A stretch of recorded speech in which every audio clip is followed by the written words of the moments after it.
Okay, good morning, everyone. Come on in and have a seat.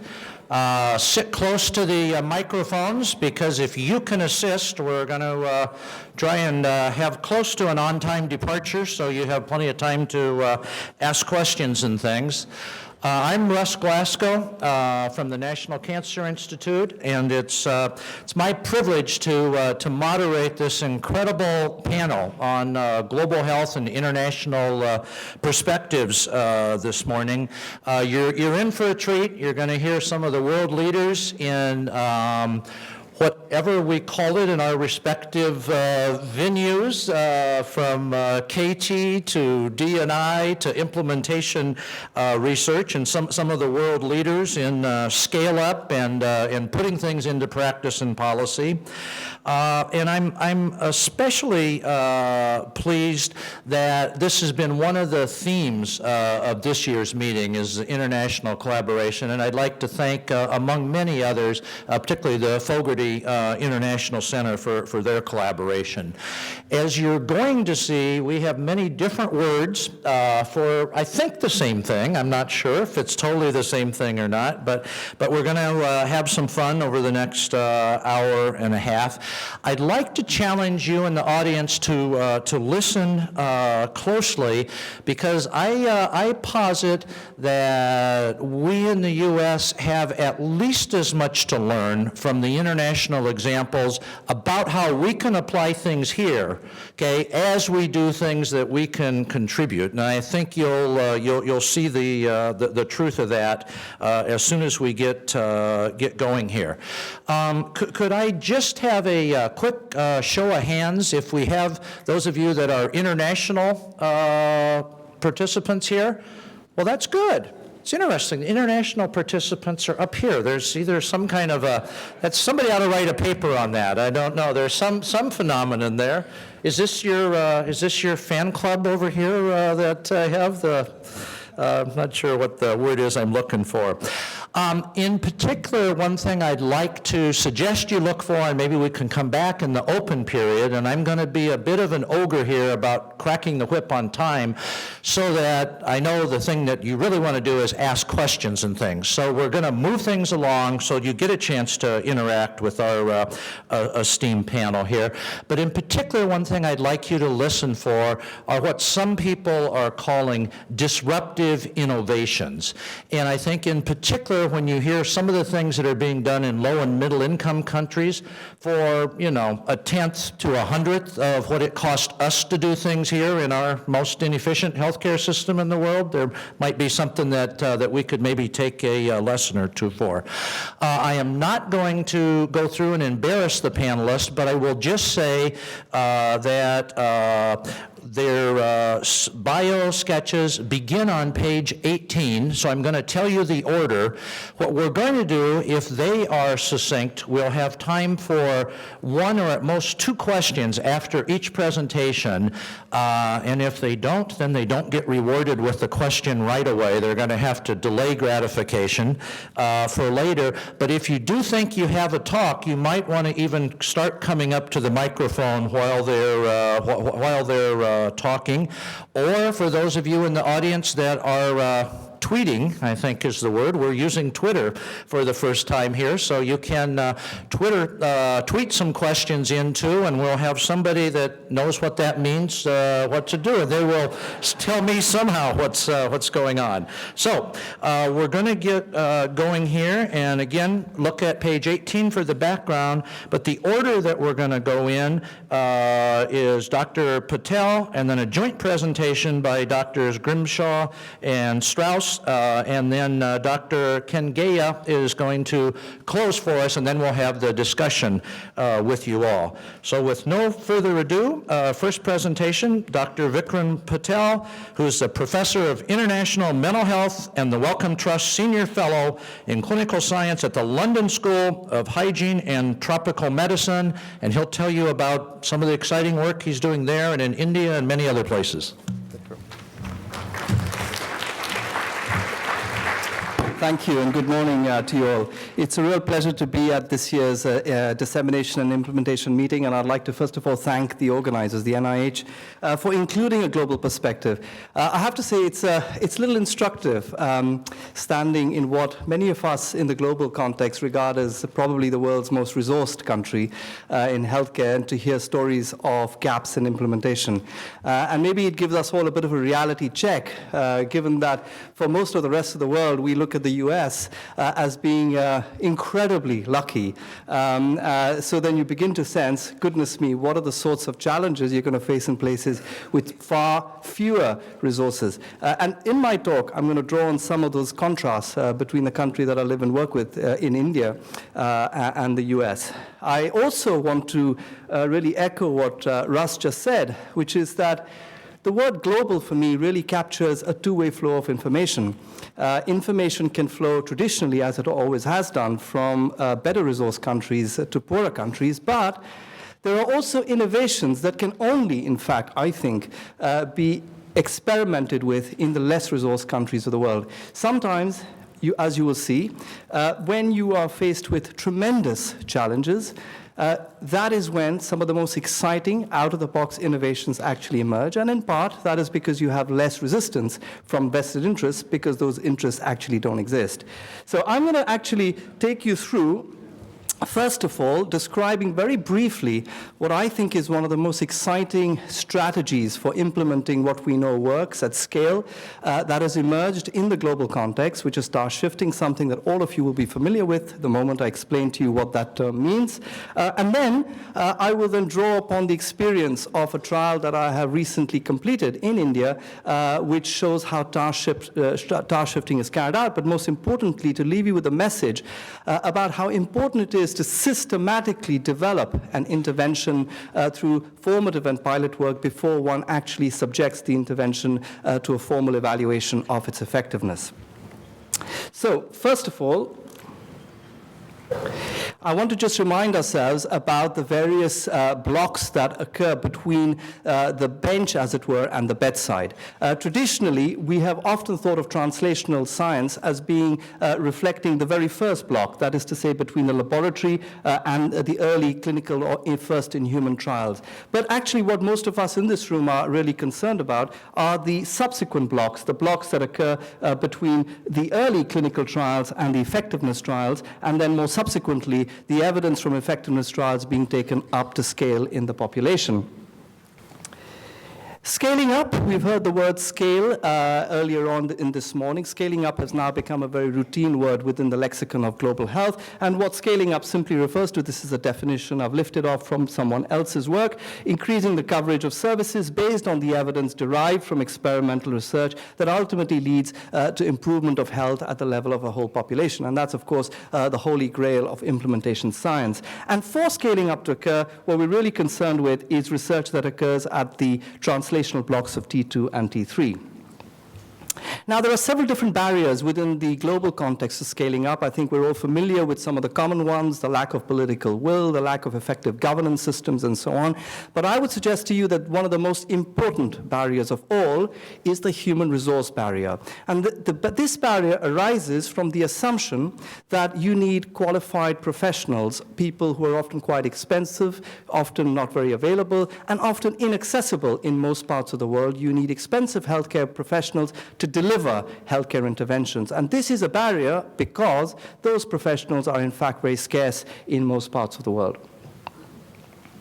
So this is how task shifting has emerged as one of the most exciting strategies. Now, for many of you, this is simply old wine in a new bottle. Don't forget the barefoot doctor scheme in China, which is more than 40 or 50 years ago. Nevertheless, we reinvented all those schemes of using non-specialist workers, even indeed, as you will see in a moment, the most exciting innovation coming out from the mental health care world, using completely lay people, ordinary folks without any health background to deliver healthcare interventions. The idea really here is you redistribute the job of delivering healthcare to different members of your health workforce team, shifting as many of the frontline healthcare tasks to people who are more available, more accessible, more affordable, and then ensuring that the more highly skilled and specialized personnel play different, redefined roles within the task shifting format. Now, task shifting is in its in itself a complex intervention. And here I want to just draw your attention to a research framework that I found very useful and have used for much of my own work in mental health care, which is the Medical Research Council. This is the MRC of the UK, the United Kingdom. About more than 10 years ago, they developed this framework which recognized that the kinds of methodologies we used to develop and evaluate interventions were highly focused on simple treatments, simple interventions, in fact, predominantly pharmacological interventions. And what they recognized was that in the real world, in fact, no intervention was that simple. In fact, all interventions that we are engaged with are by definition complex, involving several different components that work as a black box, as it were. We can't really identify which is the specific ingredient that works, but it's the combination that synergistically seems to produce the change that we're looking for. Task shifting, of course, it's implicit. This is a complex intervention because typically the health workers are working in teams. They typically involve many behavioral factors. They involve all sorts of variables to do with supervision and healthcare delivery, and often in the real world, we're often dealing with multiple different treatments. We heard the word patient-centered earlier. Typically, we don't give the same treatment to everyone. One size does not fit all. We're typically giving packages of care that are tailored to the needs of individuals. And of course, this is especially true for mental illnesses and chronic diseases. And in order to develop complex interventions, the MRC guidelines places a great deal of emphasis on a systematic process of developing the intervention to ensure that it is acceptable and feasible so that you can actually optimize the chances that it is effective and scalable. So I'm now going to turn to the lessons I've drawn from the Manus trial. And to do that, first of all, I want to go back to the issue about resources that I mentioned in my opening remarks. And here, I think it would be instructive for me to compare the mental health needs and resources of the two countries that I'd like to compare. The US, because this is where I am right now. Just to remind you of your country, this is what this is what I get from the web. 300 million people, give or take a few hundred. And you've got apparently 50,000 psychiatrists. And if you look at the national comorbidity and other surveys in this country, you will find that with these number of psychiatrists, and of course there are countless more mental health professionals, there's a treatment gap. That is to say, about 50 to 60% of people with common mental health problems do not receive evidence-based mental health care in the previous year. What's the situation like in India? Well, in India, we have 1 billion people and 3,000 psychiatrists. In fact, there are more psychiatrists of Indian origin in this country than there are, in fact, in India, and I'm sure some of you recognize that. So you can quickly imagine that if we were to try and adopt in the global context a model of mental health care delivery led by specialists, I might as well just pack my bags and go for a long holiday, because it's not going to happen. We're going to have to start thinking out of the box in completely different ways. And we can't think about nurses and psychologists either, because they also aren't available. We have to think completely out of the box, which is to say we're going to take ordinary lay people and train them to deliver mental health care. That's what the Manus trial was about. It was to deliver a collaborative step care intervention. And here's an example of knowledge flowing from the US to the developing world. The collaborative model that we actually use was developed very much in this country by researchers in Seattle. And what we did was, our innovation was that we were going to actually use lay people to deliver this intervention in a supervised model. Upon its completion, it was the largest trial in psychiatry in the developing world, involving nearly 3,000 people with depression and anxiety. This is the intervention, just simply to show you how complex interventions are in everyday care. As you can see here, there are multiple steps. This is the stepped idea of delivering chronic disease care. This is true for all chronic diseases. And as you can see, there are multiple interventions. And as you go from one step to the next step, you are going to more resource-intensive interventions. So the lowest resource interventions are given to everyone, and then you tailor interventions according to need. And this is also very much part of the efficiency argument within the step care model. Now, we carried out formative research because, as you can imagine, here we're experimenting with a completely new person within the healthcare delivery team, a layperson entering into a facility to provide care. And so, plus we had a number of different components of interventions. In the formative research, what we needed to do was to define exactly what were the components at a very early stage of development. What you see in this slide was actually the final intervention. But much before we arrived at the final intervention, we had to actually identify which are the components that we're going to deliver, and then then evaluate the acceptability and feasibility of these components in different specific contexts. So here are some examples of the sorts of questions we asked in our formative research. What is the relevance of these intervention components? Are they important to the people that are receiving them? Are they appropriate? What is the acceptability and feasibility of the delivery models? And in particular, we had to face this important question. How would a patient feel when they come to a facility and see somebody who looks and behaves just like them? How would we actually experience that in the real world?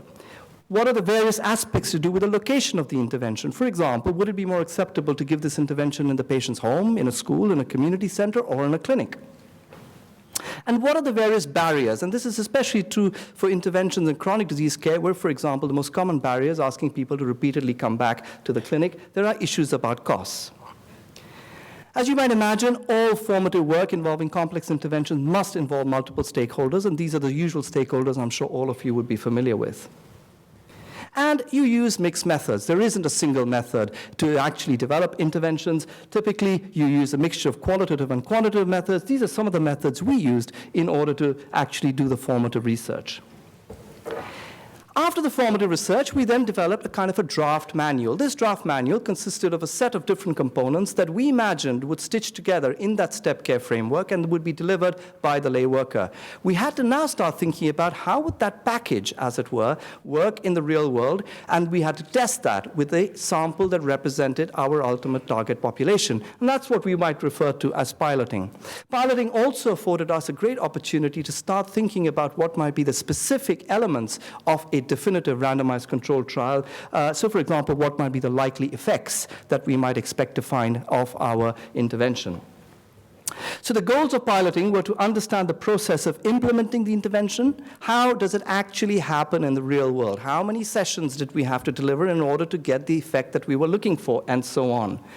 To identify the barriers, and here, of course, we are now looking at barriers about the whole intervention, not just specific components. One of the interventions we had, for example, was interpersonal psychotherapy. Some of you may be familiar with that. It's a structured psychotherapy given between 6 to 16 sessions, and we quickly discovered that to ask patients to come to facilities for more than 3 or 4 sessions simply wouldn't happen because there was a huge cost element. Not just the cost of travel, but the opportunity cost of people who were day laborers, in effect losing the whole day's wages to come for one session of treatment. So you have to find different ways of actually providing those sessions, and one very simple innovation, in fact, was delivering sessions on the telephone.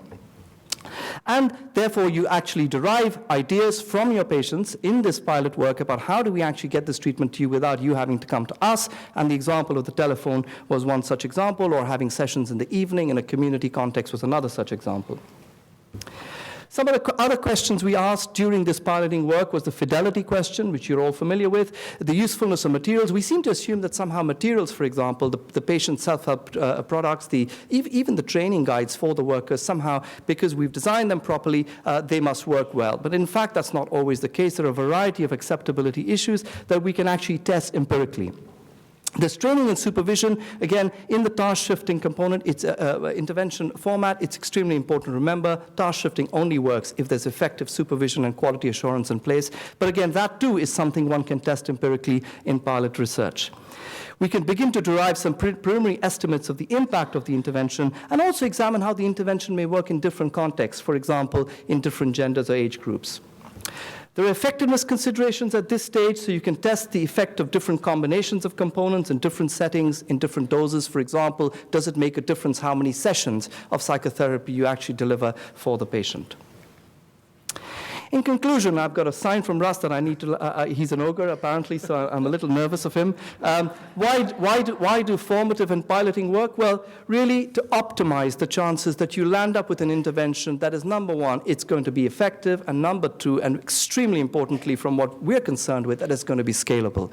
Because that's really the final point. There's no point just having an effective intervention that no one can actually afford and scale up through the routine healthcare system. And in order to do that, one has to systematically identify the barriers to scalability and address them before one actually evaluates the effectiveness.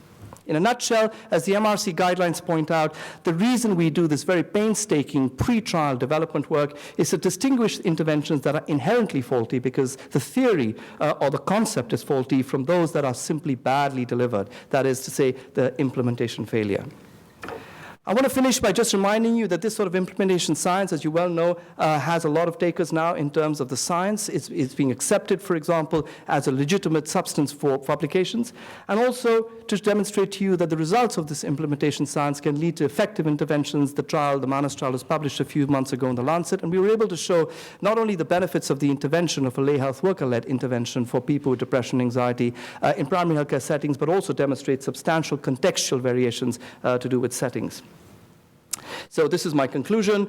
Formative and piloting work is really the key message I want to leave with you, is a tremendously important aspect of implementation science, but also leave you with the idea that task shifting, which is to say the use of lay people or non-specialist health workers to deliver frontline healthcare interventions, provides an enormously exciting tool to close the treatment gap. That is to say, to close the gap between what we know works and the number of people in the population who receive that. And if those of you who would like to learn a little bit more about these methodologies, we run our annual course on on the development and evaluation of complex healthcare interventions in India each year. And I need to acknowledge the MacArthur Foundation that supports that work and the Wellcome Trust that supported the Manus trial. Thank you very much.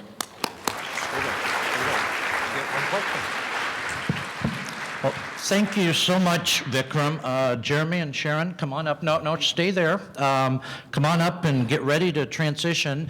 Vikram gets rewarded because he did such a great job with one question we have now. So please, now we need to come to the microphone. It's the usual rules. You guys know how this works. Come to the microphone, introduce yourself, keep it brief. Hi, Ian Bennett from the University of Pennsylvania. Just a quick question on sustainability.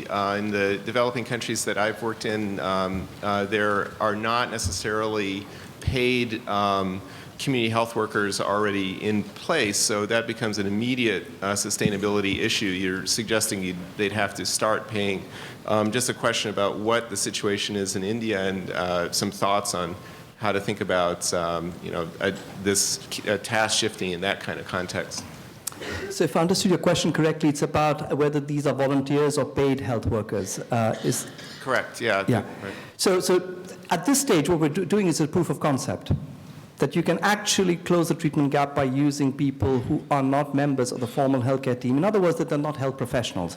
The next task is the third block. This is really at the block of T2. The next task is at the third block, is taking this evidence without the proof of concept that you can actually deliver these effective treatments using non-specialist workers. You can't actually get to the next task, which is actually getting these sorts of interventions scaled up in the routine healthcare system. So that remains a challenge to be addressed.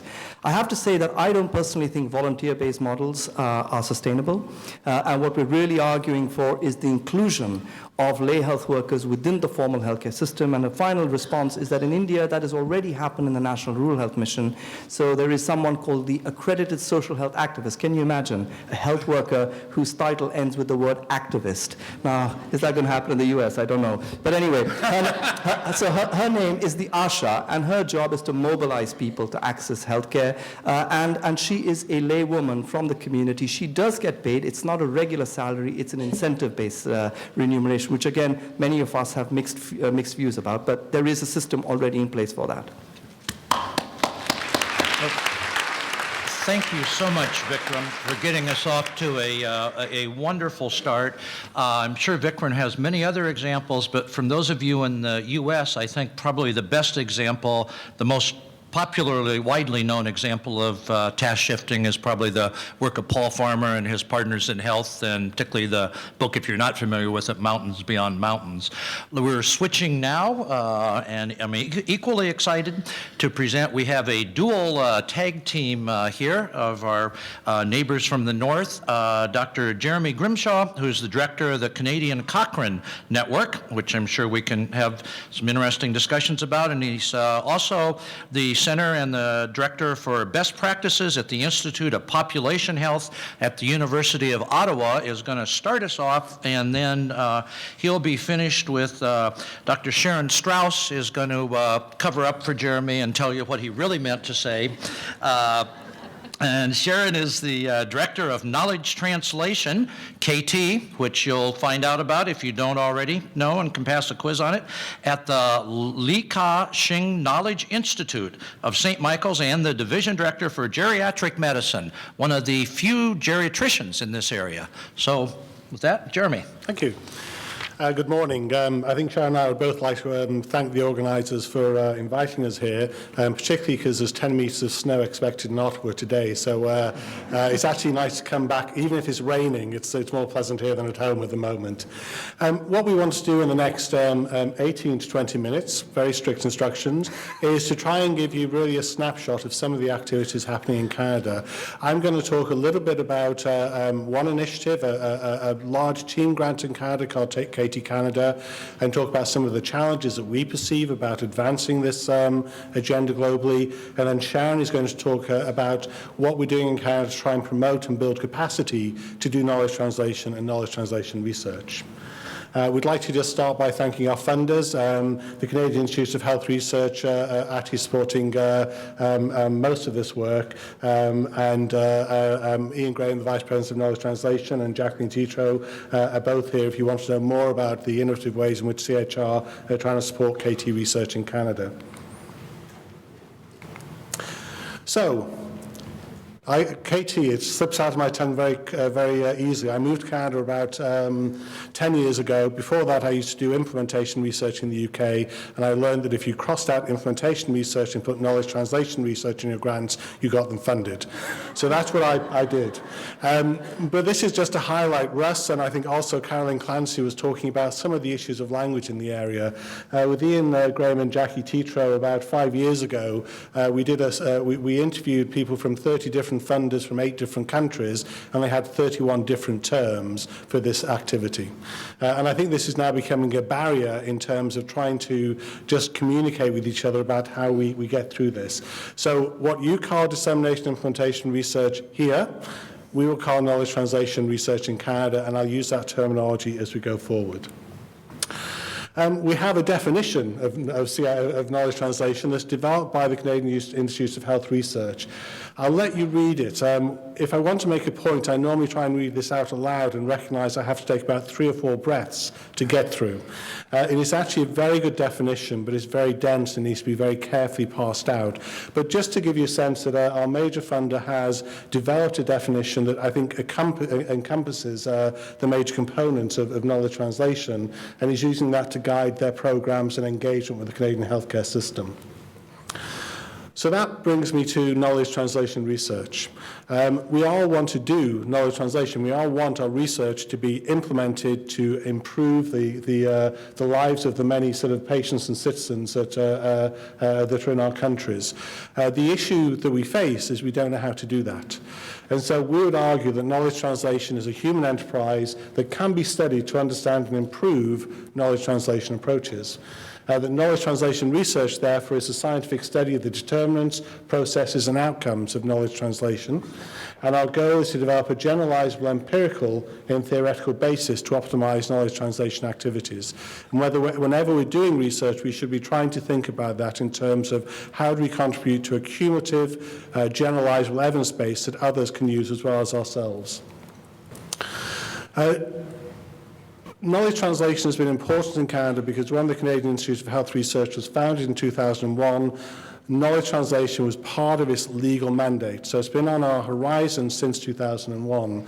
But about 3 years ago, for the first time, we developed or got funding for a national network of around 60 Canadian KT researchers in 6 centres across the country. And this group is called Knowledge Translation Canada.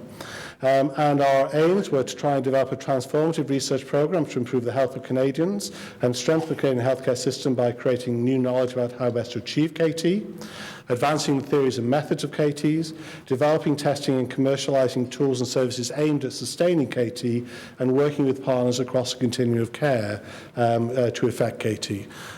This is actually several lifetimes' work, and this is we have funding for 5 years, so we're doing baby steps to try and achieve these at this point in time. I'm not going to talk about the research program in great detail. We also use the MRC complex intervention framework that Vikram mentioned, but we also have been using this knowledge to action cycle that was developed following a critical appraisal of 30 plus plan change models to guide our research program.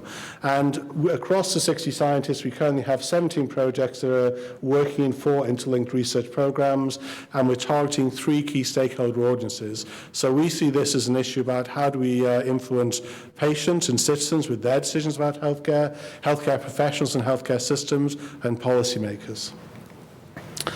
So that was a very, very brief introduction to KT-Canada. I want to leave my section with 3 challenges that I think we need to address if we're going to make any headway internationally in this area.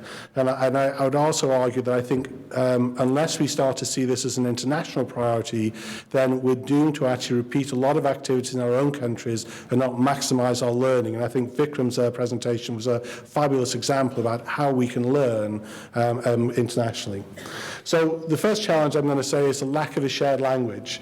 Tomato, tomato, zucchini, courgette. If we don't know what we're talking about, it means that we end up talking at cross purposes all the time. I once was in a meeting where someone said, you have to have knowledge transfer before you have knowledge translation. And that just made my head hurt. I think I have no idea. I can't pass it out. I know what we're trying to do is improve evidence-based decision-making. I don't particularly care what we call it. But I'm aware at the moment there are at least 6 different international initiatives to develop taxonomies of knowledge translation interventions and techniques. And so people have recognized that this is a challenge, but what we're now starting to do is just generate lots of independent processes trying to do this. And we in KT-Canada had said we were going to do this, and what we're doing now is pausing and starting to think, can we work with these groups to work together to consolidate the language base? The second challenge is I think we spectacularly fail to develop a cumulative evidence base for knowledge translation. And I think there is a real danger that we will be accused as a community of being very inefficient in our use of research dollars because we tend to repeat the same things again and again and again. There are, by 2006, there are 118 randomized controlled trials of audience feedback that suggested that the median effect you saw was about a 5% improvement with an interquartile range of 3 to 11%. But those trials are continuing to be done at this point in time. I think we're updating this at the moment. We've identified at least another 30 to 40 studies. And what's even more worrying is that these studies are not using a good theoretical base to actually inform their intervention design. Only 28% of these 118 trials used elements that control theory would suggest would optimize the intervention. And so we are replicating interventions and not optimizing them as we go forward. The UCSF and Stanford Evidence-Based Practice Center did a systematic review of diabetes QI strategies and identified 50 trials published by 2006. We're updating it. There are now 109 trials of diabetes QI strategies, but most of these appear to be local solutions for diabetes management that do not use what we know at this point in time about how to improve diabetes care and are not contributing to a cumulative evidence base. So someone who spends most of his time systematically reviewing these studies, I can't get any information out of them that actually helps advance our knowledge base. We have to do a better job. Finally, there are over 35 systematic reviews of reminders published by September 2009.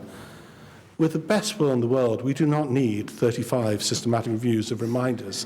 So we need to think about how do we organize ourselves to more efficiently use the research resources we've got to develop a cumulative evidence base for knowledge translation.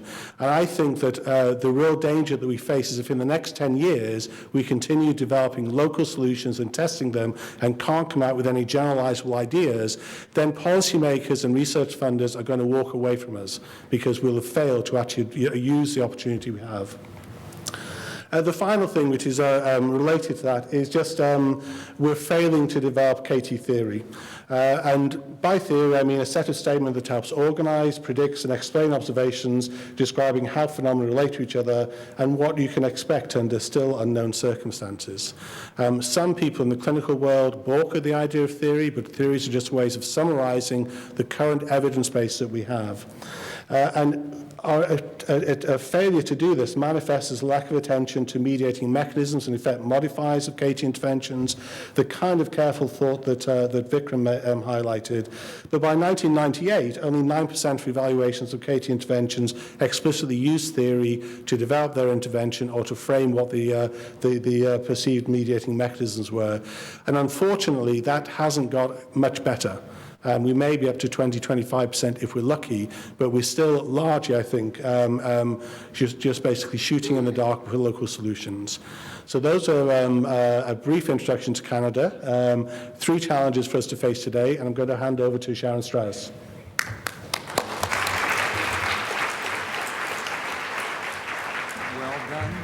Well done, and those of you that are twittering can start making your comments now. As Sharon starts to conclude, if it isn't too disruptive, I'll ask you if you do have a brief question, assuming she finishes on time, then we'll have you come to the microphone. The pressure's on now. Yeah. Okay, and Jeremy's always a tough act to follow. So thanks very much again for the opportunity to talk about what we're doing in Canada. And I'm going to focus on some of the training initiatives that we're doing. Because one of the pieces that we really strongly believe in that we need to accomplish is to build capacity in both the practice and the science of knowledge translation. And we've been fortunate to get some funding from the CIHR to create a training program in knowledge translation that we're able to implement. This is what we're trying to do is really build on the projects that Jeremy mentioned within KT Canada, and we've expanded now to 8 centers across the country with about 100 people across these different centers. We're really trying to build living labs where people can not just do the research and the practice of KT, but be exposed to excellent mentors and training opportunities. And we're trying to link trainees and mentors across the different sites within Canada, as well as partnering with colleagues internationally to promote building capacity. So we focused on 4 core competencies, and how we developed these competencies when we were developing our application for both the initial KT Canada and then for our training grant. We did a series of mini sessions with our participants and some of the trainees as well, and said, what do you think are the core competencies that we really need to focus on building across Canada, and where do we see the gaps that we need to address? And so these were the areas that people really identified. Some of them that you've heard Jeremy refer to already, for example, understanding the models and theories of KT and KT research. What do we know now? How can we build on that to advance the science?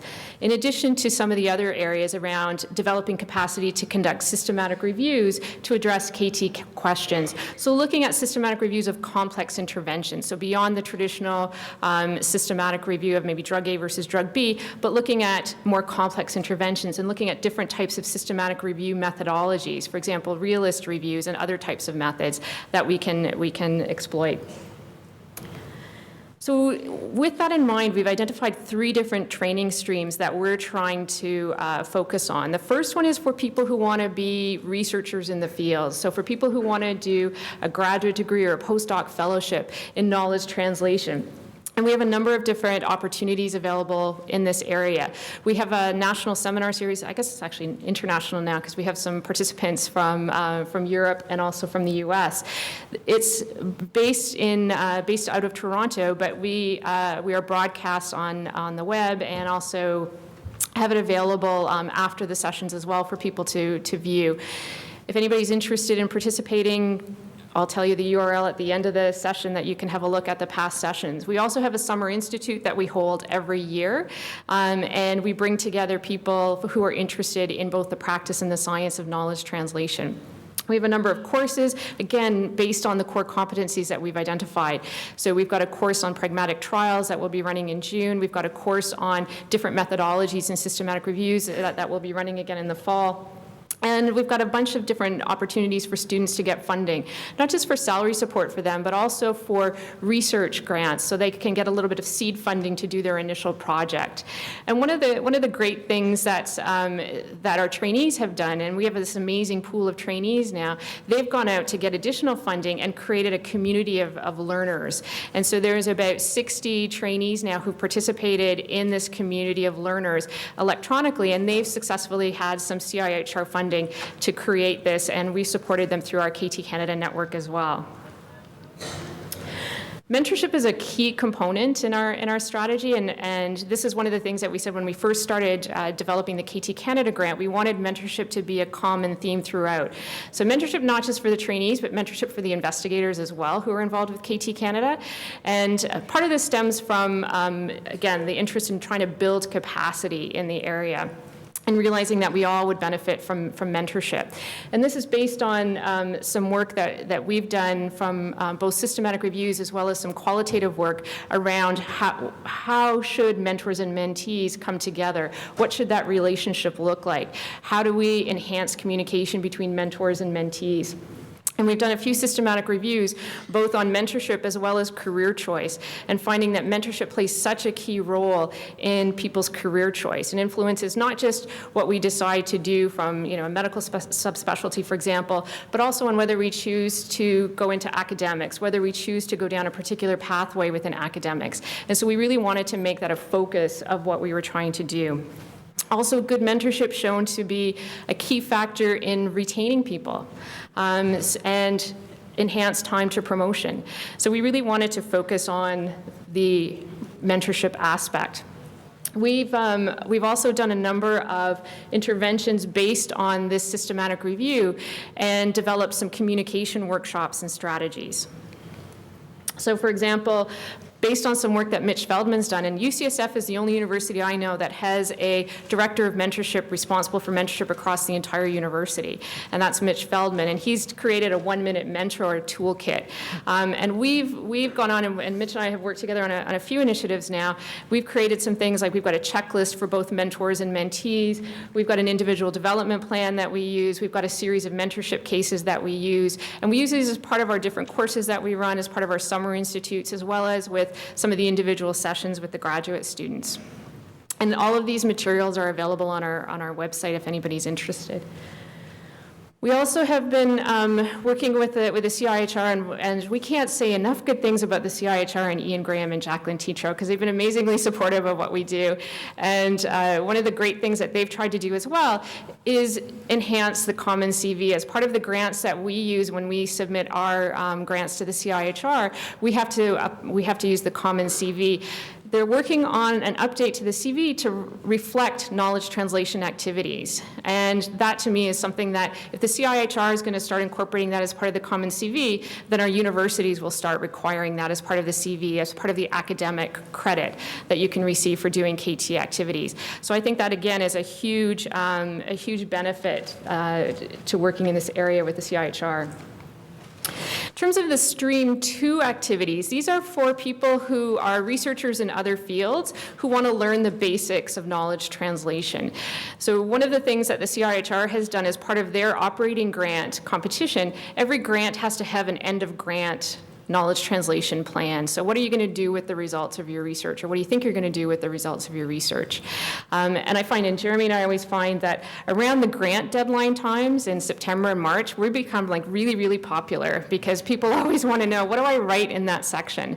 And so that's why we decided to create this Stream 2 to kind of help people and create some resources to help around how do we write that section, or how do we think about getting our research out into practice or into policy making. And so we've got a number of different courses that we've developed for that. These are the course objectives that we use for the end of grant KT initiatives, and we've got a number of different tools and resources, if anybody is interested, that are available on our website that take people through the process for how to consider what you should be doing when your project is winding up. So what are the things that you need to reflect on? Who are the end users? How might they use the results? How are you going to engage them? And we also then focus on helping them develop the plan. So we've got an interactive session with them as well that allows them to work through the end of grant KT. And then finally, the Stream 3 is really focused on decision makers who want to learn the basics of KT. So it could be policymakers, could be clinicians, could be really healthcare managers, anybody who want to learn the basics of KT. And so we've got a number of different courses, including a KT basics course that takes people through what knowledge translation is. And we ask people to come in with at least a buddy, so that it's the decision maker and maybe another clinician or something, and work through the plan. In terms of challenges, just briefly, that we've identified in Canada is the need to create interest in both the science of KT as well as the practice of KT. So when you're doing it in practice, as well as trying to study it. We have lots of people who want to study it, but to actually do the knowledge translation and get dirty and really get stuck into it, not as many people want to do that. And we have more people who want to study it than want to do it. And we're trying to say we have to integrate the two of them together. Second thing is creating the sustainability of the training initiative. So we have funding for 6 years, but what do we do after that? And that's one of the things that we're trying to sort through right now. So if anybody is interested, that's the URL for KT Canada, and it's got all the resources that we've talked about. And we also have a handbook on knowledge translation that we co-edited with Ian Graham and Jacqueline Tetro, and all the funding from that goes to a training fund at the CIHR for KT trainees. So thank you.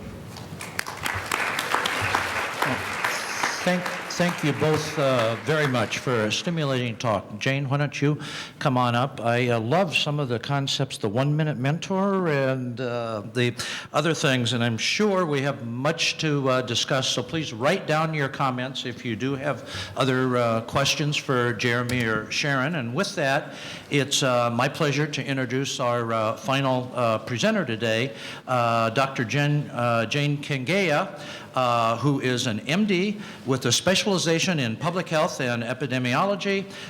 Jane is a staff member of the Special Program for Research and Training in Tropical Disease at the World Health Organization. So please welcome Dr. Kengeya.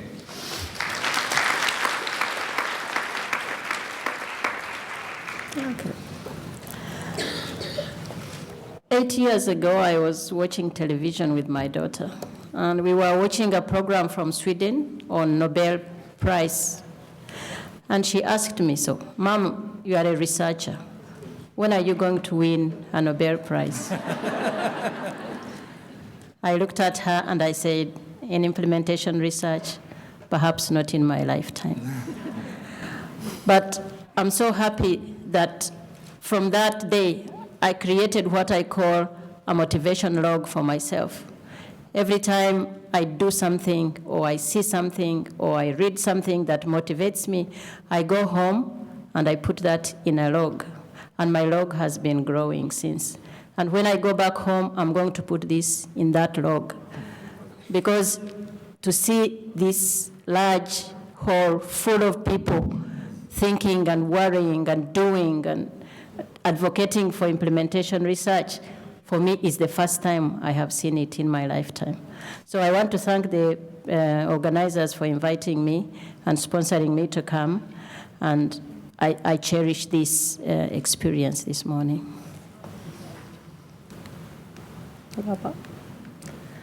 In the few minutes that I have, I'm going to add my pinch of salt in the taxonomy and say how we define implementation research in WHO.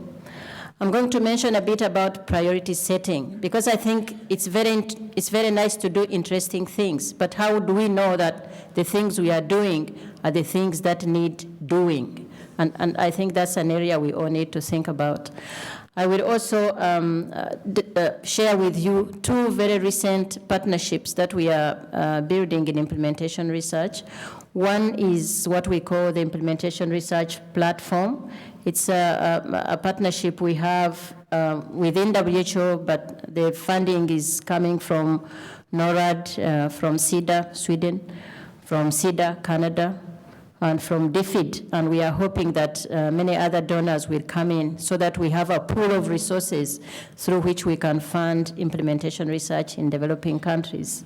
And I will also share with you a very interesting and growing partnership that we are building with USAID and PEPFAR to try and bring some harmonization around the different curricula and teaching modules and teaching materials that we are all using. Because already you can see that there's so much variety, and maybe there is a need for us to step back a little bit and try and standardize so that people are learning the same thing, the quality is the same, we can share tools, and we can adapt each other's experience.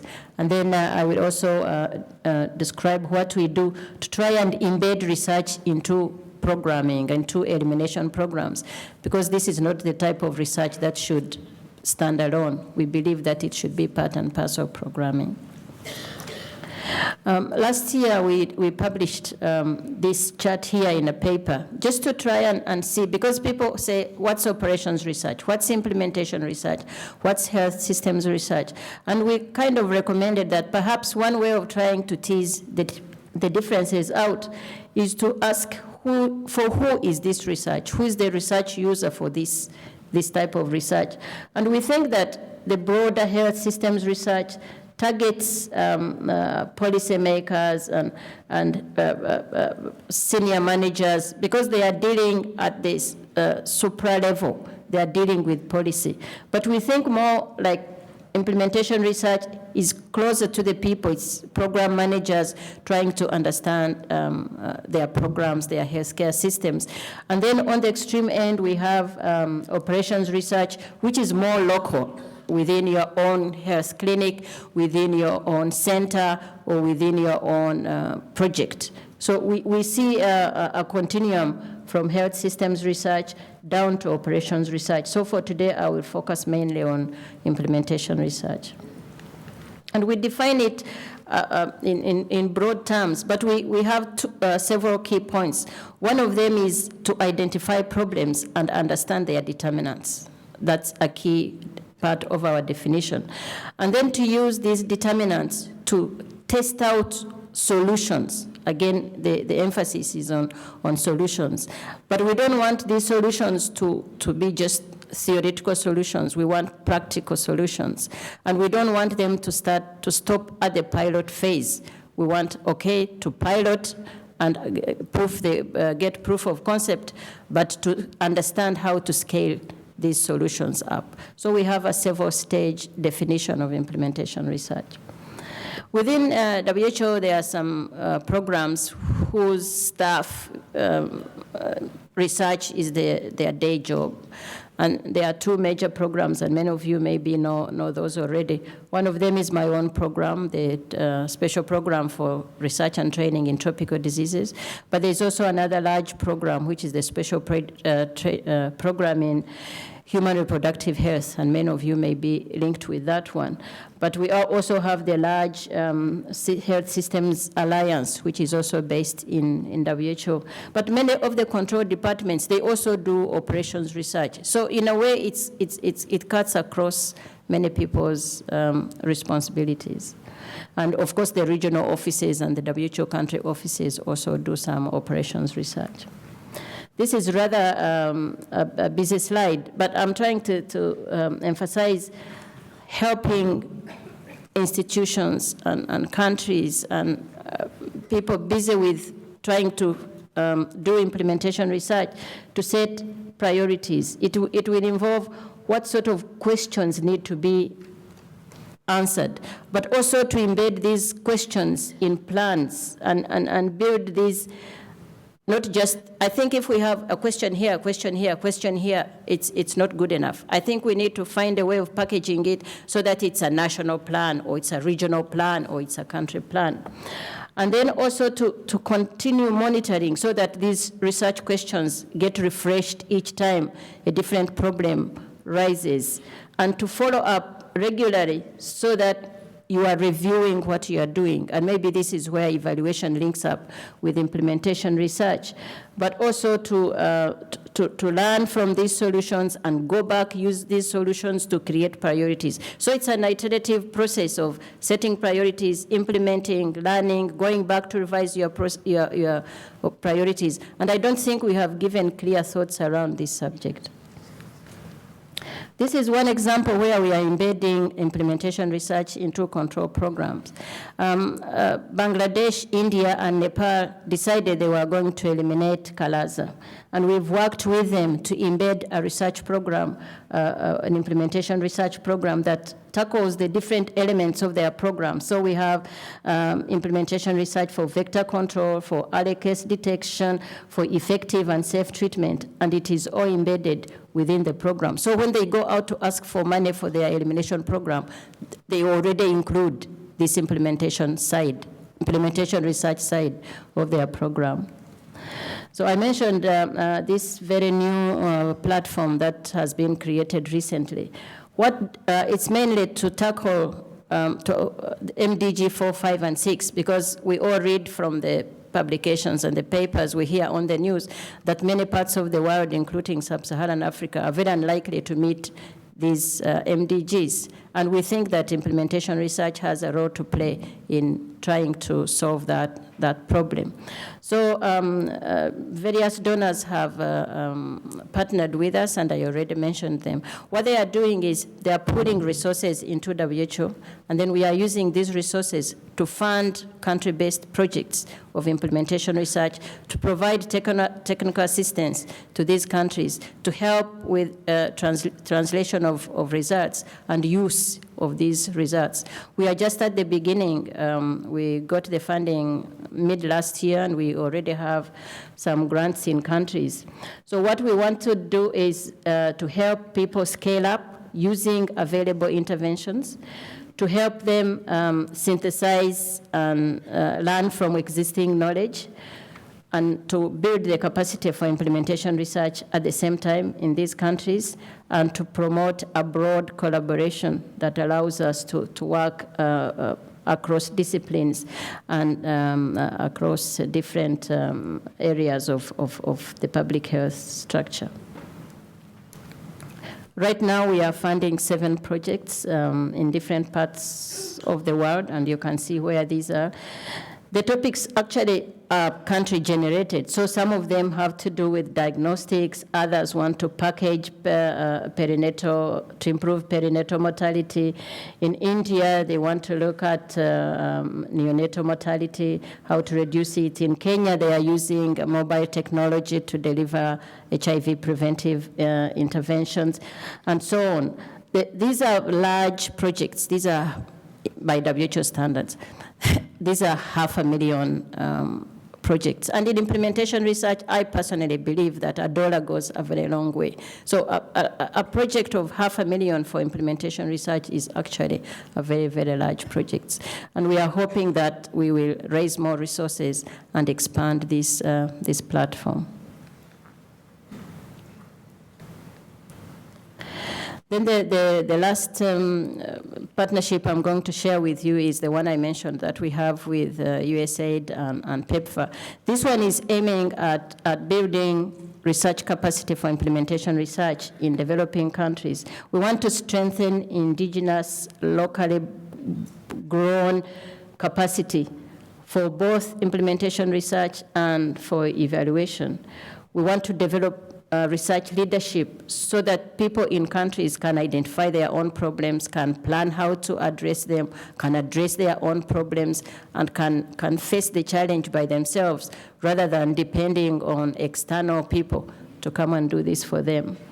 We want also to develop agendas so that they are actually, as I said previously, they are having these agendas around their own issues, and to build sustainable capacity for national research. So it's both a research targeted activity, but also a leadership targeted activity. The way we look at it now is all of you are building capacity, are training, are running workshops, and there isn't any systematic or standardized way of how it's being done. So we are looking at working together with various partners, and I hope many of you will come on board, that we can look at what type of curricula do we need to embed implementation research program into our training, let's say for master's program, for PhD programs. How can we use existing curricula to come up with some form of standardization? The next question is, how can we build implementation research into country-level teams, multidisciplinary teams at the country level? What sort of training, what sort of curricula, what sort of modules, what sort of materials do we need to develop around that area? But also you have the most important part on the other side is, how can we train and build capacity for implementation research users? Because I think if you have the generators of research very strong and the users of this research very weak, you end up with a one-sided solution. So we want to see if we can understand how to build capacity across the whole spectrum. And we have set some objectives to make them understand conceptually what implementation research is, to make them be able to understand how to formulate a research question, what sort of research methodologies are appropriate for this type of research, how can we create a knowledge base. Most of these have been actually, brought up in previous discussions. Who are the type of teachers who can teach implementation research? Because I think unless you have hands-on experimentation with implementation research, as a teacher, you won't be able to give good case studies. Either you give theoretical case studies. So who should be teaching implementation research, and how can we build this cadre of teachers? And this could be, many of you have already mentioned it, there could be courses, there could be electives, there could be specific lectures, you can have participatory sessions, you can have students assigned to do research as part of their dissertations, as part of their PhDs. But I think we need to put some standardization around what we are all doing. One concept that I want to share with you, which we are thinking about, is this modular cyclic concept, so that many people go and attend a grant writing workshop, and they go home and they say, oh, I have capacity in implementation research. Yes, you can only write a grant, but you don't have capacity in the various stages of your research. So we want to build capacity along the entire cycle of these teams, so that we can have mentorship programs, we can teach them how to do statistical analysis of implementation research projects, how to report and disseminate implementation research, how to utilize results, how to identify questions, so that it's not just a one shot, it's continuous training that builds solid, sustainable capacity. So my conclusions are actually very, very simple. I think we need to use implementation research and to promote it as a way of increasing access to effective interventions, not just interventions, strategies, policies. So if we build it around this increase in access, I think we can all see a space for ourselves, both to promote it and to do it. I think we can also pitch it as a way of strengthening health systems. And I think this needs to start coming out, that we all worry about strengthening health systems, not just for developing countries, but for also developed countries. And this can be a good conduit for strengthening health systems. And if we can pitch it like that, I think we will resonate with many people who are interested in building health systems. Also, if we can pitch it as it's the one source of providing evidence along which policies and guidelines can be made, guidelines for different countries, guidelines for different diseases. I think we need to start promoting implementation research as one of the key components of creating this evidence and allowing proper policy formulation and proper guidance generation. And I already mentioned that we need to work together to build capacities in countries as far down the system as we can possibly go. Within WHO, we aim to do this with partners and through partners. Thank you.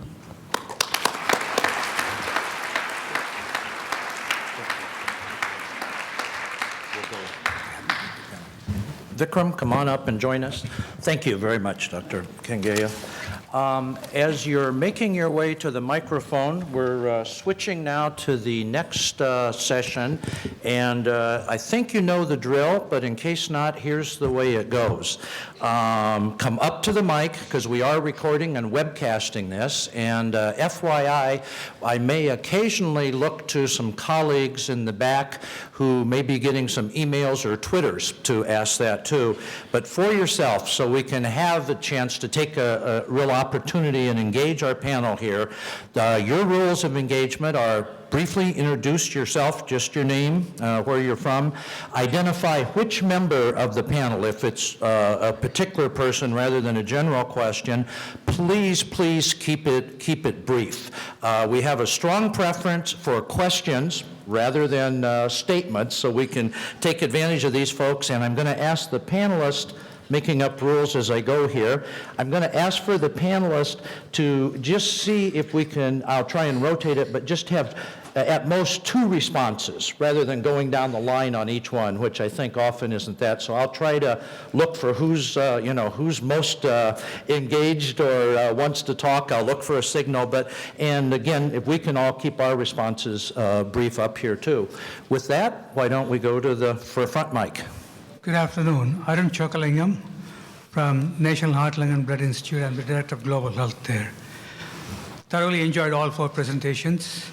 Particular questions to Dr. Patel. The task shifting, that's an excellent concept. I think that is moving along in every sphere. When we talk about global health, the attention is very much on HIV/AIDS, TB, malaria, and sometimes on mental health. And the non-communicable disease is coming up on a large scale now. Now, from your perspective, I just want to have your suggestion. How can we engage these lay workers or community health workers who can be empowered and trained in various aspects rather than disease by disease? Okay, so I have only 2 points to make, Ross. So the first thing is that I think, first of all, thank you for the question. I think chronic diseases have often scared global health policymakers because they imagine the need for very large institutions with very complicated medical technologies. And I think the point you make reminds us that actually most chronic disease work is about prevention and promotion, much of which can be actually devolved to community health workers.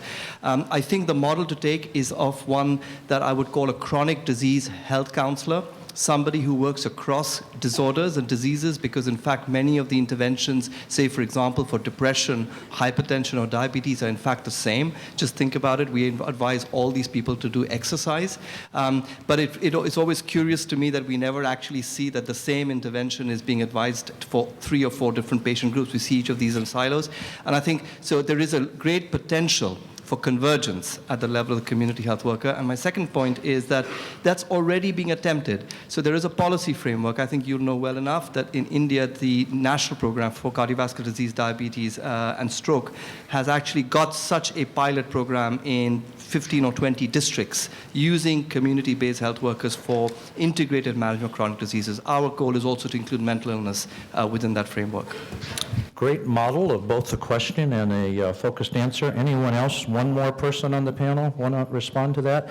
Well, let me take the prerogative of the chair to do 2 things, and I am noting the order in which the speakers have come up. But if I could ask our AV guru to please put up the second slide that I had to introduce the session, which just has both a photo under Glasgow. It has a photo and it shows the participants that we have. And then I'm going to further take the prerogative to ask something that I heard cutting across all of your talks. It was brought up here under Vikram's task shifting, but I think each of you also talked about issues such as practical solutions. You talked about pragmatic trials and doing that sort of a solution that we're doing. And I'm wondering if you could just share, 2 of you, whoever feels like they would like to, what do you think are the key components to both developing when you're identifying a practical solution, or some people here have tried to call that a disruptive solution or a really low-cost, scalable solution, and what's the key to evaluating that as opposed to, more traditional evaluations that we might do? Anybody? Jeremy, you want to start? Okay, in terms of developing intervention, I think Vikram gave a great example. I think we need to understand the environment and the kind of likely barriers within that. I often see interventions where people have basically seen the world through an idealized lens, and if the world worked the way I think it works or should work, then my intervention would work, and they often fail. Whereas I think what Vikram was saying was a very careful process of really engaging with the community, understanding the realities of those patients, but also the workers, and thinking about how that could be optimized in the real world setting. That would be my first major component. I don't think we spend enough time just thinking about the environment that people live and work in. In terms of evaluation, I'm not quite sure what Russ is looking for. I'm afraid I'm going to go back and say I'm not sure there are sort of huge shortcuts. I think human beings have got a great capacity to delude ourselves about causal relationships. And if we use designs that are relatively weak, when we're often looking for relatively small effects, the likelihood is that we're going to, or we may well conclude that something is effective when it's not, or vice versa. So I'm afraid I actually do believe that we need to invest in well-conducted, high-quality, rigorous evaluations, largely cluster randomized controlled trials that are pragmatically oriented as our way of developing an evidence base about how to do better in the future. Okay. Sharon? Just to comment on the first point around developing the strategies, I think the other thing that we found too, and it's one of the points that I referred to earlier, is that it's really focusing on integrating the practice and the science. And I think Vikram gave a great example of that, how much time that their team spent in understanding the environment and the context before they went on to develop the intervention. And one of the things that we found is that when people are starting out, they don't necessarily really understand how much time that takes, and nobody can ever underestimate how much time it takes to develop those relationships and to keep them going on an ongoing basis to develop the interventions. And that's often a reason for studies or KT interventions to fail when we don't invest up front. And I think that's one of the things that sometimes puts people off from getting interested in knowledge translation, because that is so time and resource intensive to develop those relationships. Thank you very much. And Jeremy, that was pretty close to what I was fishing for. For the audience, I might mention to look up, and again, this is largely started in Canada, but for those of you that follow the consort criteria, which of course you all do, right? And we're all patient-centered, right? And we all live and die CBPR.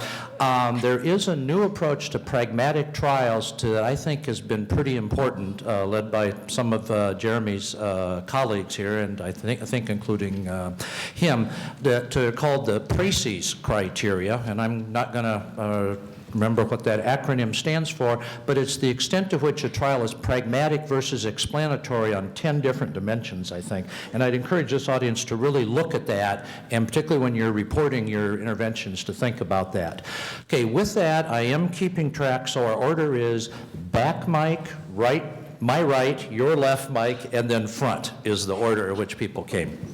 Thank you very much. Kathleen Stevens, University of Texas Health Science Center in San Antonio. My question is about priorities, because finally it's here. We've waited, those of us who have stewed around in this area for a while are now seeing many, many efforts and coalescing those efforts around two major things, I think. One is priorities for the research. Where do we get those priorities? The Improvement Science Research Network is funded by the National Institutes of Health. We're brand newcomers to the scene, and we did create stakeholder priorities for quality improvement research. And the second one is, when can we get to speak the same language, and how do we get there? The taxonomy. Good questions. Who wants to take a shot at that? Jane? I think the priority question, we need to first ask whose priorities. Because I think if the priorities of the academician, that's not what I was talking about. I'm talking about the priorities of the user, the priorities of the implementer, the priorities of the care provider.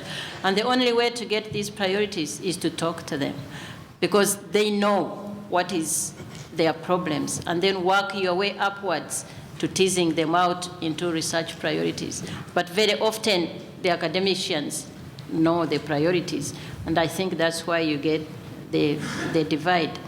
In terms of taxonomy, I think we are already in a big soup. Once these names are there, it's going to be very difficult for one group to say, okay, I give up mine, I take up yours. Or let's destroy all these names and create a new one, which some people have said, let's just chuck all of these and come up with a new one. I don't know whether that's what is stopping us moving forward. It might be that it stops us thinking coherently. But he called it one name, I called it another, you called it another one, but so far we have understood each other. So I think we need to recognize that taxonomy is good, but in this particular area, maybe it's too late, maybe we can sort it out quickly, but that's not a big excuse for us not to collaborate, not to understand each other. Spell out clearly what you mean, and someone else will understand it. Excellent. I can't believe, though, Jane, that you're maybe somewhat cautious about the big soup we're in. Here in the U.S., we have no problems whatsoever with just collaborating and with taking on other things, and we have no investment in our way being right or anything. So I'm just amazed that you'd see that. So Vikram had a quick response, I think. No, just to say that I think, Jane, the model you presented of the Alliance of Health System Research is the model that certainly in global health is the one that is going to be increasingly used. It's very widely already acknowledged as a framework. And I certainly think from the global health context, those words that you shared in the second slide would be probably the most likely set of words and taxonomies that we might be using. Super. On the right. My right. Rajesh Vedanthan from Mount Sinai School of Medicine, New York City. My question is directed to the entire panel, but perhaps most appropriately for the final two presenters. I was curious about the capacity building and coursework in implementation research and knowledge translation research. I'm just curious to hear your thoughts about including insights and coursework from the fields of engineering, business, management sciences. Jeremy is laughing at me because I do a lot of work with human factors engineers and I co-supervise a lot of students in engineering. And I think that we have a lot to learn from other disciplines, whether it's business, marketing, engineering, psychology. And so when we do our summer institute, for example, we have students come from a variety of backgrounds. So we've had students from engineering participate in our summer institute.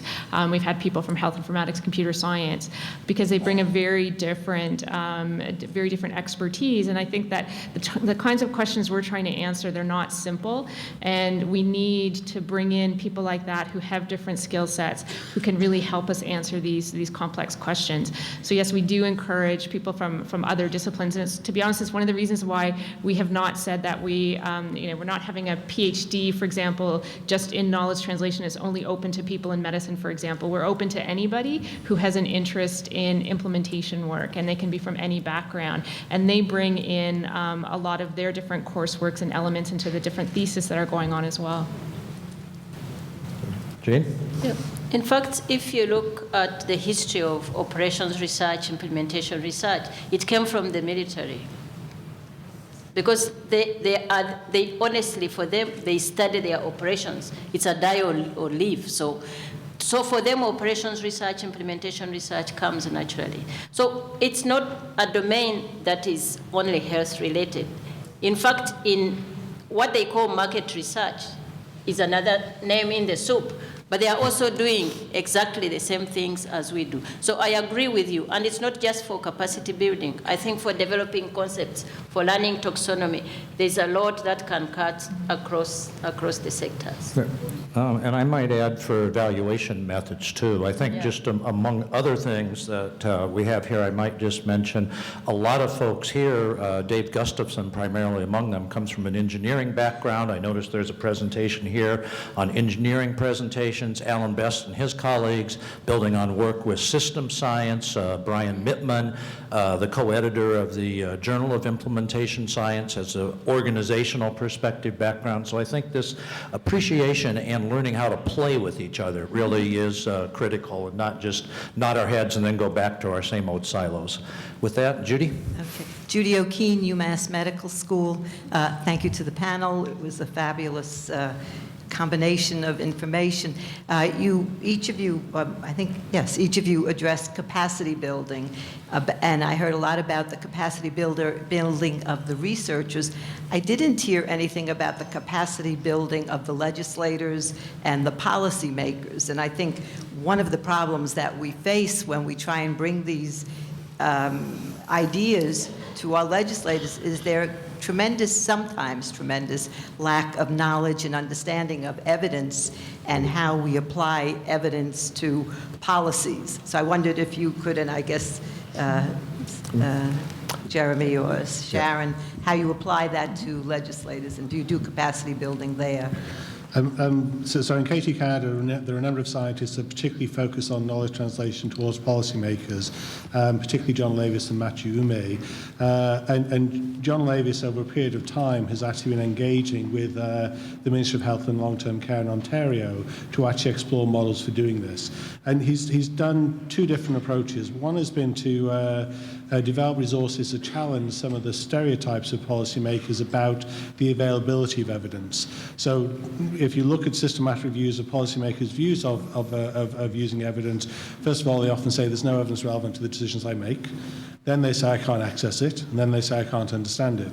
So one of the things that John has developed is something called healthsystemsevidence.org, which has identified about 1,500 systematic reviews relevant to governance, finance, organizational, and implementation issues, particularly focusing on the needs of high-level decision makers in government or in healthcare systems.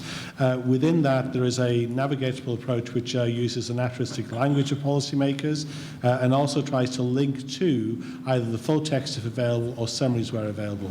So that's one issue about providing a resource to policymakers. The other issue he's done is now develop a one-day workshop where he goes into the Ministry of Health and Long-Term Care, actually workshops. He's got a one-day workshop for policy analysts, and he's got, I think it's a 2-hour workshop for senior policymakers who need to know what to expect from policy analysts. And he said he knew he got it right was when one of the policy analysts at the end of the workshop said, "You've helped me know how I can do my job better, rather than make me think I've got something else I have to do."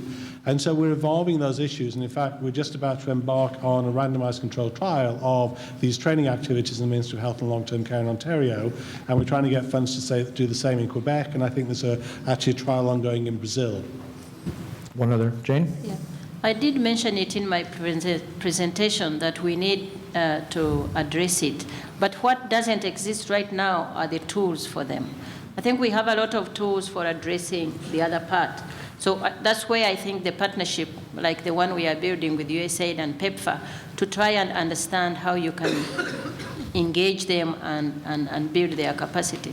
The second point is, in our grants, we always insist that a policymaker, an implementer, must be part of the team. And any team which doesn't have one of those on board does not get a grant. Because they tell you, they say they are tired of academicians going and researching their priorities and then coming to stuff it down our throat. They didn't ask us whether this is what we wanted them to research. So we want them to be engaged from the formulation of the question to the developing of the proposal. In fact, we invited them to some of the grant writing workshops. Okay, half of the time they are on their BlackBerry, but so are the scientists. But halfway through, they ask a very tough question. Then you realize that they are actually learning. So again, it needs to be bottom-up to engage them right from the beginning. They can also learn like we learn, to learn by doing. Thank you very, very much. Just so people know, coming up here, I am going to get to all, assuming we can all continue to be concise, I'm going to get to all the current people up here, but we won't have time for any more unless we have some tweets coming in. I'll look for in the back to see about that. I'm really pleased that that question came up, so Judy will pay you later, because that is one of our themes. Our other themes, in addition to global health here, our sub-things is policy issues, and I'll just kind of preface here tomorrow's closing keynote speech by Dr. Ross Brownson will highlight a lot of the policy work that he's been doing, and maybe we can revisit some of these things at that time. So with that, I have the gentleman in the middle, Mike. Hi, my name is Bill Vollmer. I'm with the Kaiser Permanente Center for Health Research in Portland, Oregon, in the States here. I'm struggling with how one, you do all the hard work to develop an intervention that actually somebody will implement, hopefully. And there's a risk that you customize it so uniquely to the one site that it's not widely disseminable. So I'm interested in the typical research paper doesn't lend itself really to taking something that you've learned and all the learnings and how to take it elsewhere. So thoughts on how one, and vehicles, how do you write up and where do you disseminate some sort of implementation guide on, I've got something now, I think this works, and this is how you can put it into place in lots of different settings. And I would very much welcome thoughts on how one does that. Responses? Well, Jeremy? It's kind of like one of these quiz shows or reality things, right? You push the button first. So one easy way would be to say implementation science, which is a relatively new journal published over the last 5 years. That is an open access journal that is actually was created to try and create spaces so that we can actually discuss some of these elements. I think one of the challenges is probably more at the kind of conceptual level about how we think complex intervention or what complex interventions are. And this may come back to some of Vikram's elements or comment. I think we need to sort of think about what are the prototypical elements of the intervention we're trying to deliver. What if it wasn't there, we'd say was no longer our intervention. And within that, I think you'll then start to separate. These are fixed components, and if they're not there, we don't think this is the intervention, and these are discretionary components. And even within those fixed components, you may have elements that have to be delivered in a certain specified way, or they, which could be a lay health worker, or it could be actually it's a lay health worker or a nurse. So there may be discretion in delivery within that. And I think we have to be a lot more nuanced in what we mean by interventions, clarify what we think we're trying to do with them, and then report them in full. And I think places like implementation science, I'm an editorial board member, so I have a conflict, presumably, but they're a good place to actually try and get this information out and demand that it's actually provided in journal articles. Anybody else? Sharon? I think that Jeremy's alluding to one of the key challenges. Paul Glasgow did a study a few years ago looking at the systematic reviews that got published in ACP Journal Club, so a journal of secondary publication, and in less than 25% of the case was there sufficient information to figure out what the intervention actually was. And most of those were actually systematic reviews of drugs rather than more complex interventions. And so if that's what we say about drug systematic reviews, there's even less information around how to do interventions from more complex studies. And I think one of the things that David Moore is trying to do with his systematic review registration is trying to get people to have more details around the interventions that were used, and really trying to advocate for that as part of the protocol as well. Because unless we have that information, we don't know what people did. And I think one of the challenges that we have, though, is Jeremy said that we can submit it to implementation science. Well, there are not very many other journals that will take a lot of information about what the intervention actually was. Usually you're told, you have 2 lines or something like that to tell you what the intervention was. And instead what we're trying to do is work with some of the journals to say, okay, paper short and then online long, so that on the online version, we have the complete details around the intervention, including any manuals that were used, any educational modules, anything like that. And that's something that we've been trying to work on with some of the other general medical journals. Thank you. This is one of another areas that I might mention that, quite honestly, I think our European and our Canadian colleagues are ahead of us. The whole conceptualization of complex interventions, how to think about them, how to design them, how to evaluate them. And I'd really refer you, among other things, to the UK Medical Research Council. They've been doing this work for a decade or so now, and I think the KT Canada folks have some good things and resources on that also. So I am going to take a little prerogative, and we're going to go over here because you have an hour and a half for lunch, but let's still try to keep it concise. And I thank you all very much for bearing with us, and the gentleman in front here at last. Thank you. Brian Pence from Duke University. And I had a question for Dr. Patel. I think that task shifting is a very exciting approach to many problems, health problems, and to address the human resource constraint in less resource settings. And you commented on the need for structuring supervision in a way to ensure that quality of care. I'm involved in some related work in Cameroon, a country of 10 million people with 3 psychiatrists, so about an order of magnitude less than what you noted in India, and 30 psychiatric nurses for the country. And so I'm wondering what lessons you've learned from your work so far in India about what makes that supervision possible and effective, and how to ensure quality of care in settings with extreme paucity of trained health professionals. Okay, thanks for the question. So I think that's probably one of the most important and interesting implementation research questions. And I was very interested to hear the talk from one of the other panelists about the 1-minute mentoring. And I'm wondering a little bit about how there could, in fact, be crossover in the kinds of knowledge we gain about how do we train, for example, junior residents in medical training or people. Supervision and support is integral to all healthcare professional training. And it could be that there is a science hidden somewhere there that we simply haven't fully uncovered, or maybe we're just doing it as we go, and there needs to be a science. So I think I would suggest to you, I don't have an answer. We evolved a system on the basis of formative work that involved once a month on site in the clinic, a psychiatrist visiting the lay health worker and doing a joint clinic, reviewing case notes. Pretty standard stuff. It's really not rocket science. But whether it should be once a month or once a week or once in 3 months, I don't know. And these are important points from an efficiency perspective, because if you can achieve the same results with less specialist resources, obviously Cameroon's in a worse state than India is, then obviously that's an important result for Cameroon. I also want to just briefly answer the previous question as well, just to comment. In terms of, I agree with what you said, Jeremy, that for me the model isn't the lay health worker. It's the idea that you can actually decentralize healthcare to whoever is an appropriate person in that healthcare system. So the concept, I think, should be universal.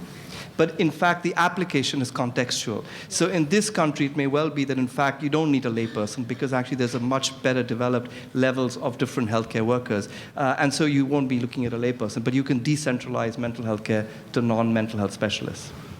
Good summary. For the rest, we're going to just have one response only, and I'm looking to see if we have any tweets or not, but while we're waiting, over here. Hi, Diane Madry from the University of Washington. A question for Canadian colleagues.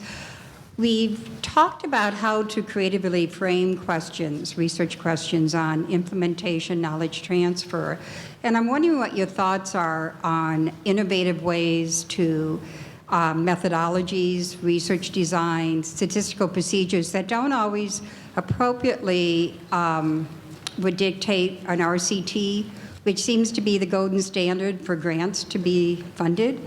And it seems to me often the RCTs are not appropriate for answering those type of questions. So in your training institute, I was curious about innovative ways, methodology, research designs, and statistical procedures.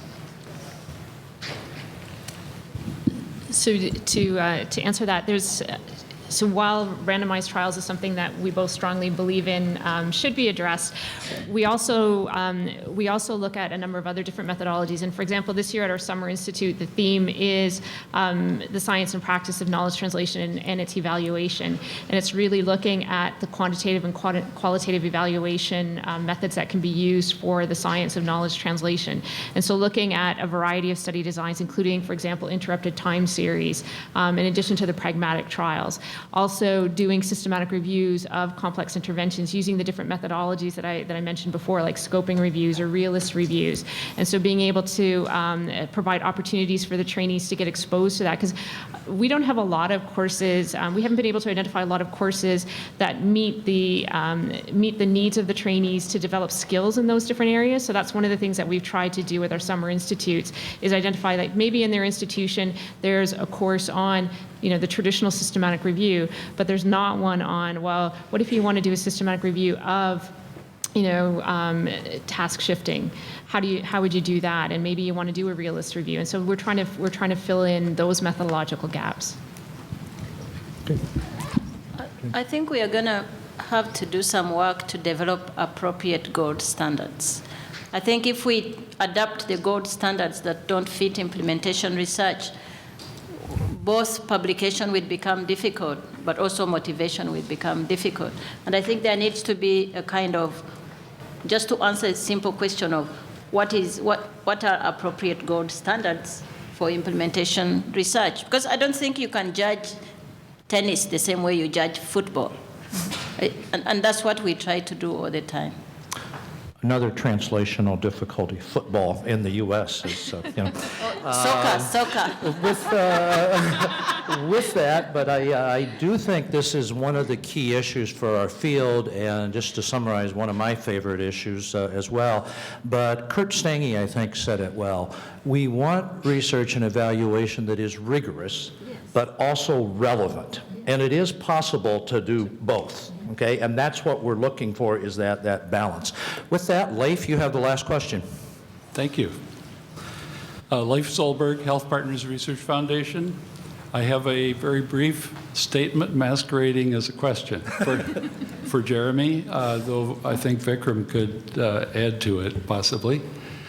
So Jeremy, what would you, how would you react to the idea that the term knowledge translation itself is problematic? That it suggests that the knowledge that we have is fine, and it just needs to be translated into practice. Van de Ven especially has suggested that, in fact, the problem is quite different, and that it's really that the knowledge that we have is not necessarily answering the questions of those who need to apply them. And we need co-creation of knowledge, which then would be presumably more likely to be implemented.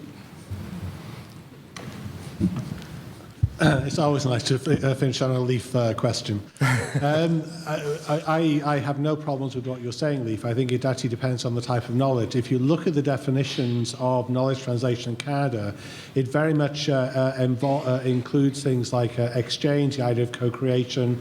The Canadian Institute of Health Research have a number of mechanisms for what they call integrated KT, which are particularly to try and focus on that co-creation of knowledge.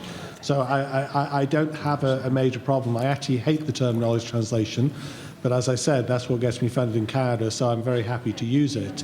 I think we need to think quite carefully a little about sort of the underlying assumptions of co-creation of knowledge and the integrated knowledge translation. I think there will be times where that actually may be an inappropriate model depending on the knowledge that's trying to be generated and also the question that one is trying to ask. And so I think what we should see is that integrated knowledge translation approaches are one part of a spectrum of research methods that will be useful for some types of questions and less so for others. And I could talk for a lot longer on that, and we'd be very happy to catch you over that at some point in time. It sounds like we have a lot to talk about over lunch. 3 final points here. 1, 2:15 promptly. We need to get back, even though despite the fact we went over. Please join me in thanking our distinguished panel here for this. Second, for those if this has piqued your curiosity and you aren't already engaged in it, there are a number of other sessions here. Just look through them, but I just noted Ian Graham, whom you should talk with from CIHR, another of our Canadian colleagues' acronyms. They're essentially National Institutes of Health. John Pate's doing a presentation on cloud computing in low and middle income countries. There's a session, Brian Oldenburg, Alan Best and others, global dissemination. There's one on the science of scaling up. And finally, Leif, thank you, because I don't think there's any better way probably to enter this, close this than with one of the words of all of our mentors, Larry W. Green, which is, if we want more evidence-based practice, we need more practice-based evidence. So thank you all very much.